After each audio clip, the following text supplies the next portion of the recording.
जय माता दी, हर हर महादेव। आज जानते हैं स्नान कितने प्रकार का होता है और स्नान जो है हिंदू धर्म में कितना महत्व रखता है, इस बात की जानकारी लेंगे। हिंदू धर्म के अनुसार स्नान और ध्यान का बहुत ही महत्व बताया गया है। स्नान के पश्चात ध्यान और पूजा का जब आदि कार्य संपन्न किए जाते हैं, हमारे शरीर में 9 छिद्र होते हैं। उन जो है छिद्रों को साफ सुथरा बनाए रखने में, जहाँ मन बनाए रखने से हमारा मन पवित्र होता है और शरीर जो है निरोगी रहता है और पूर्णतः मन जो है शुद्ध बना रहता है। स्नान कब करें, कैसे करें कि घर की समृद्धि बनी रहे और हमारा स्नान धर्म शास्त्र के अनुसार होना चाहिए।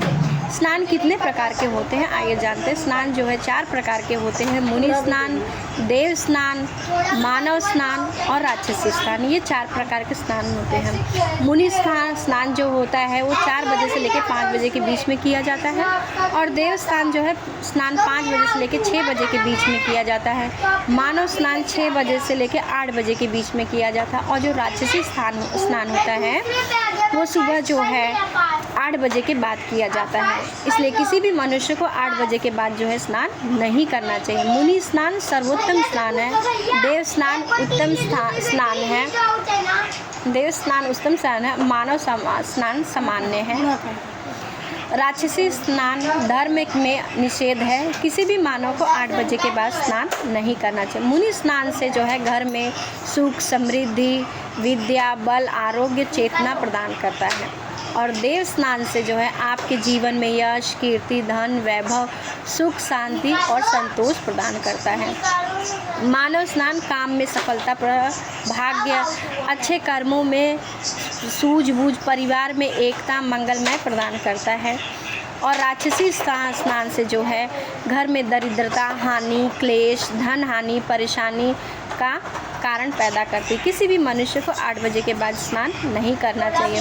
पुराने ज़माने में इसलिए सभी जो है सूर्य निकलने से पहले ही स्नान कर लेते थे। खासकर जो घर की स्त्री होती थी, चाहे वो स्त्री के रूप में हो या पत्नी के रूप में हो या बहन के रूप में हो या किसी भी रूप में हो, वो जो है 8 बजे से पहले स्नान कर लेती थी। घर के बड़े बुजुर्गों में ने यही समझाते हुए कि कहा है कि सूर्य निकलने से पहले ही स्नान कर लेना चाहिए। ऐसा करने से धन, वैभव, लक्ष्मी आपके घर में लक्ष्मी का सदैव ही आपके घर में वास रहेगा। उस समय एकमात्र व्यक्ति की कमाई होती जिससे पूरे परिवार पल जाता था और आज मात्र परिवार में 4 सदस्य भी कमाते हैं, लेकिन फिर भी पूरा नहीं होता है। उसकी वजह हम खुद हैं। पुराने नियमों को तोड़कर अपनी सुविधा के अनुसार हम नए नियम बनाते हैं। प्रकृति का नियम जो भी उस नियम का पालन करता है, उस नियमों का पालन करता है तो उसका परिणाम उसको अच्छा ही मिलता है।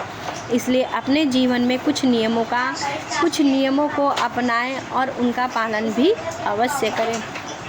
आपका भला होगा और आपके अपनों का भी भला होगा। मनुष्य अवतार बार बार नहीं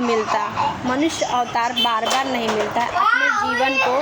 अपने जीवन को सुखी बनाए रखें। जीवन जीने के कुछ जरूरी नियम बनाएं। याद रखिए, संस्कार दिए हैं तो सुविधाएं भी देना पड़ेगा। संस्कार दिए बिना सुविधा देना पतन का कारण होता है। सुविधा अगर आपने अपने बच्चों को नहीं दी है तो नहीं दे सकते हो तो कम से कम वह थोड़ी देर रोएगा और वह संस्कार अगर दिए हैं तो वो ज़िंदगी भर, पर संस्कार नहीं दिए तो वो ज़िंदगी भर रोएगा। मृत्यु उपरांत एक सवाल ये भी पूछा जाएगा कि अपनी उंगलियों का नाम बताओ, तो जवाब आपके अपने हाथ की छोटी उंगलियों से शुरू करें। जल, पृथ्वी, आकाश, वायु, अग्नि, ये वो बातें हैं जो बहुत कम ही लोगों को मालूम होगी। 5 जगह हंसना करोड़ों पाप के बराबर होता है। शमशान में, अर्थी में, शोक में, मंदिर में, कथा में। सिर्फ एक बार ये मैसेज भेजें और बहुत लोग इन पापों से बच जाएंगे। अकेले हो, परमात्मा को याद करो। परेशान हो तो ग्रंथ पढ़ो। उदास हो तो कथाएं पढ़ो। टेंशन में हो तो भगवत गीता पढ़ो और फ्री हो तो अच्छी चीज़ें करें। हे परमात्मा हम पर और समस्त प्राणियों पर कृपा करो। सूचना, क्या आप जानते हैं कि हिंदू ग्रंथ रामायण, गीता आदि से सुनने से पढ़ने से कैंसर नहीं होता है, बल्कि कैंसर अगर हो भी तो वो भी ख़त्म हो जाता है। व्रत उपवास करने से तेज बढ़ता है। सर दर्द और बाल गिरने से बचाव होता है। आरती के दौरान ताली बजाने से मजबूती होती है। ये मैसेज असुर भेजने से रोकेंगे, मगर आप ऐसा नहीं होने देंगे तो मैसेज सब नंबरों पर भेजें। श्रीमद् भागवत गीता, भागवत पुराण, रामायण का नित्य पाठ करें। कैंसर एक खतरनाक बीमारी है। बहुत से लोग इसको खुद दावत देते हैं। बहुत मामूली सा इलाज है। इलाज करके बीमारी से काफ़ी हद तक बचा जा सकता है। अक्सर लोगों के खाना खाने के बाद पानी पी लेते हैं। खाना खाने के बाद पानी खून में मौजूद कैंसर का अणु बनाने वाले सेल्स को ऑक्सीजन प्रदान करता है। हिंदू ग्रंथों में बताया गया है कि खाना से पहले पानी पीना अमृत है। खाना खाने के बीच में पानी पीना शरीर का पानी शरीर की पूजा है। खाना खत्म होने से पहले पानी पीना औषधि है। खाना के बाद पानी पीना बीमारी का घर है। वह बेहतर यह है खाना खत्म होने के कुछ देर बाद पानी ही पिए। ये बात उनको भी बताएं और आप भी जान लें तो ज़्यादा प्यारा है। आप सबका स्वास्थ्य ज़्यादा उचित रहेगा। रोज़ एक सेब खाओगे तो उससे जो है डॉक्टर नहीं आएगा। रोज़ 5 बादाम खाओगे तो कैंसर नहीं होगा। रोज़ एक नींबू पियोगे तो पेट आगे नहीं बढ़ेगा। रोज़ एक गिलास दूध पियोगे तो जो है कद जो है छोटा नहीं रहेगा। रोज़ 12 गिलास पानी पियोगे तो चेहरे की समस्या नहीं होगी। रोज़ 4 काजू खाओगे तो भूख नहीं लगेगी। रोज़ मंदिर जाओगे तो टेंशन नहीं रहेगी। रोज़ कथाएं सुनोगे तो शांति मिलेगी। चेहरे के लिए ताज़ा पानी पिए।